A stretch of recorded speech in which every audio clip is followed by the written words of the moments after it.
বলেন তো আমি এখন কোথায়?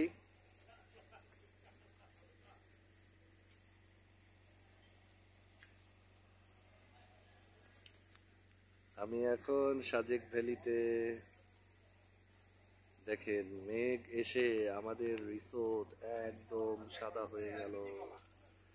আমরা এখন রিসোর্টের সামনে দাঁড়িয়ে আছি।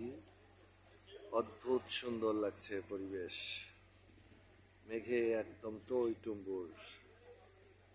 মেঘ আর মেঘ, মেঘ আর মেঘ, শুধু মেঘ।